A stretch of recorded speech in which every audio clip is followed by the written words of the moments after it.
Fala aí, nação rubro-negra. O vídeo de hoje tava explosivo, gente. Isso mesmo.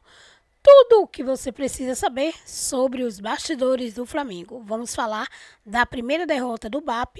Isso porque José Boto comandando as ações do clube e mais uma eleição pegando fogo no Mengão. Isso mesmo. Tem dirigente do Palmeiras recusando o Flamengo, um dos projetos de lixões polêmicos, e uma notícia exclusiva sobre o futuro do Gabigol, que paira por uma fonte muito segura.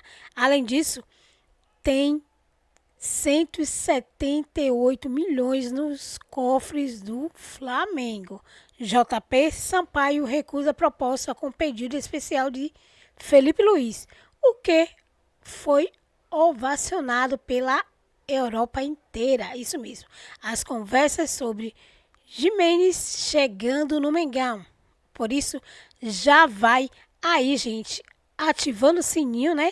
Deixa aí o sininho ativado, deixe seu like, se inscreve no canal para não perder nenhum conteúdo. E lembre de ficar com a gente até o final do vídeo, porque hoje teremos um debate daqueles. E claro, queremos a sua opinião. Vamos pro corte. Olá pessoal, mais um vídeo no canal Veni Casagrande, vídeo com informações do Flamengo, que está, repito, em processo de mudança de gestão, está se movimentando para reformular o departamento de futebol, que é a prioridade do novo presidente do Flamengo, o BAP, e ele está tentando a contratação, ou melhor, estava tentando a contratação de um dirigente do Palmeiras. Eu digo estava porque esse dirigente deu a resposta. E qual foi a resposta? Já já a gente vai explicar qual foi a resposta e o porquê ele deu essa resposta à diretoria do Flamengo. Tem eleição no Flamengo ainda. É nessa segunda-feira, eleição para Conselho Deliberativo. E você não sabia, mas isso é extremamente importante para o futuro do Flamengo nos próximos 3 anos, tal como é a eleição presidencial. E nós vamos falar quais são os únicos 2 candidatos à eleição para o Conselho Deliberativo do Flamengo. Pedro não está de férias, não. A gente vai contar o que ele anda fazendo e ele está indo ao Ninho do Urubu. E o BAP deu uma entrevista importante falando sobre o projeto de Leixões, projeto que estava sendo conduzido pela atual gestão do Rodolfo Landim. O BAP detonou e já já a gente vai contar o que ele disse sobre esse assunto. Isso tudo e muito mais no vídeo de agora, mas antes, pessoal, eu gostaria de pedir para você se inscrever no canal, dar o like no vídeo, ativar a notificação e compartilhar o vídeo. É o seguinte, galera, pois é, nessa segunda-feira tem mais uma eleição no Flamengo, eleição do Conselho Deliberativo. Isso é importante, sobretudo sobre a política, enfim. O Conselho Deliberativo é onde tem votação para definir muita coisa. E aí, obviamente, a chapa vencedora na eleição presidencial tem seu candidato, é o Ricardo Lomba. Vocês vão se recordar que ele foi VP de futebol dos tempos de Eduardo Bandeira de Mello, inclusive foi candidato à presidência em 2018 da situação do Eduardo Bandeira de Mello, e na ocasião ele perdeu para o Rodolfo Landim, e agora ele é candidato a Conselho Deliberativo. E não é só ele, tem o Álvaro Ferreira, que é o candidato do Landim. Muito se dizia que o Landim poderia se candidatar, mas eu sempre achei muito difícil, sobretudo após a derrota na eleição presidencial. Ele não iria perder 2 vezes em menos de um mês assim uma eleição, porque eu acho que o Ricardo Lomba é muito, digamos, o favorito. Acho que ele é o grande favorito pelo que eu acompanho aí nos grupos de conselheiros, pelo que eu ouço falar por aí. E quem são esses candidatos? Ricardo Lomba, graduado em Engenharia Elétrica e pós-graduado em Direito Tributário e Finanças Públicas. Ricardo Lomba tem 56 anos, é funcionário da Receita Federal e atua como inspetor-chefe na Alfândega do Rio de Janeiro. Ele já foi vice-presidente do Conselho Deliberativo e chegou a ocupar a vice-presidência de futebol na segunda gestão de Eduardo Bandeira de Mello. Álvaro Ferreira, que é da Chapa 2, tá? 61 anos e formado em administração, é leiloeiro público oficial há 22 anos e nunca ocupou cargo no Flamengo. É sócio desde 2012 e participou do Conselho Deliberativo do clube nos últimos anos, atuando como relator da Comissão de Estatuto. Ele protocolou sua candidatura na última quarta-feira, ontem, e terá Rodrigo Gama, filho de Maestro Júnior, como candidato a vice. Então esses 2 são os 2 candidatos. Mudando de assunto, vamos falar agora de campo de bola. O Botafogo encerrou a sua temporada ontem após perder para o Pachuca e tem um jogador que estava no Botafogo, que pertence ao Flamengo, que está retornando ao Flamengo após empréstimo. Esse jogador, o zagueiro Pablo, lembra dele? Pois é, o Pablo voltará ao Flamengo após empréstimo ao Botafogo. Pelo Alvinegro, ele fez apenas um jogo, ficando 28 minutos em campo. Se machucou nesse jogo, ficou um longo período no departamento médico por conta dessa lesão muscular.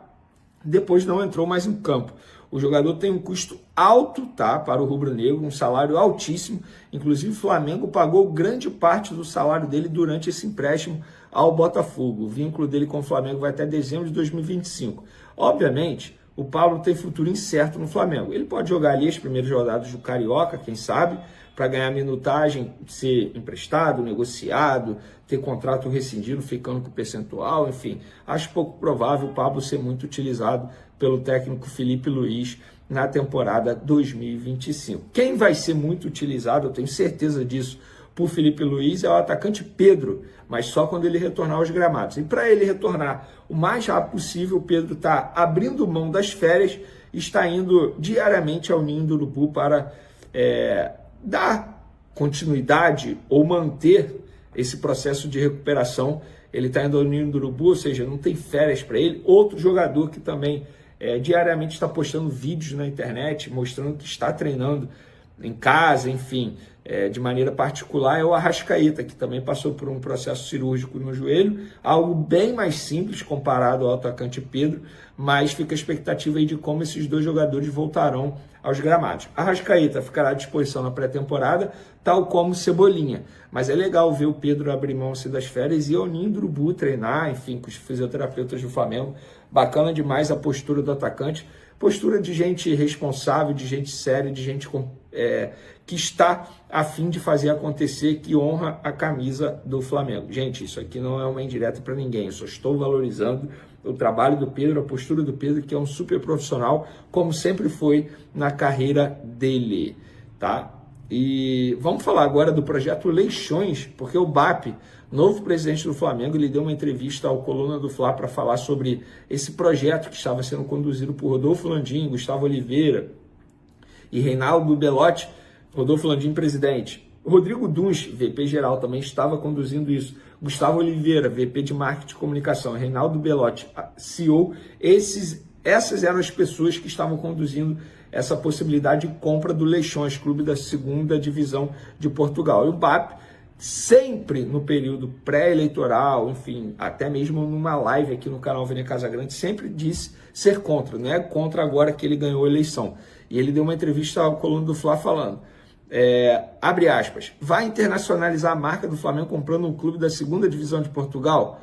E nós que fazemos piada com portugueses, tolice. O que vai internacionalizar a marca do Flamengo é pegar o sinal da Globo, que esse contrato de transmissão de TV permitiu, e levar o sinal do Flamengo para qualquer lugar do mundo. 2ª divisão de Portugal, isso é tolice. Rapaz, é o BAP sendo BAP, não tem jeito. Ele deu a opinião dele, e aí, vocês concordam com ele? Eu vou dar a minha opinião. Eu acho que não faz o menor sentido o Flamengo, que acabou de investir altíssimo na compra de um estádio. Inclusive, farei live no final de semana com o Fabrício Kika. Só estou confirmando o dia e a hora com ele para a gente poder anunciar isso nas redes sociais, para falar sobre os próximos passos do Flamengo, agora sobre nova direção para a construção do estádio próprio. O Flamengo já está investindo alto nesse projeto. Vai comprar um clube da 2ª divisão de Portugal. O que isso pode ajudar o Flamengo nesse momento? Eu não vejo motivos para isso. Estou sendo bem sincero. Quero a opinião de vocês aí. Nessa, eu estou com o BAP, novo presidente do Flamengo. Para finalizar nosso assunto, galera, João Paulo Sampaio recusou o Flamengo. Para quem não sabe, João Paulo Sampaio, hoje, digamos, é o melhor profissional que trabalha com categoria de base. Ele está no Palmeiras há muito tempo. É um profissional que é super renomado, super reconhecido no mercado, e o Flamengo estava tentando a contratação desse profissional para ser coordenador de futebol no time profissional, para trabalhar junto com o José Boto, que vai ser o diretor do Flamengo, português. Inclusive era o José Boto que estava conversando com o João Paulo Sampaio, porque eles são bem próximos, bem amigos, se conhecem há muito tempo já. Mas o João Paulo recusou nessa quinta-feira e eu entrei em contato com o João Paulo para entender o porquê da recusa. Ele falou, ele me explicou aqui que ele tinha dado a palavra a Leila Pereira, ele tinha dado a palavra para a diretoria do Palmeiras que não iria abandonar o barco, que não iria deixar o projeto, mesmo que ele recebesse uma proposta muito boa financeiramente falando. Foi o que aconteceu. O Flamengo ofereceu um salário muito bom, ofereceu pagar muito a rescisória dele do Palmeiras, um valor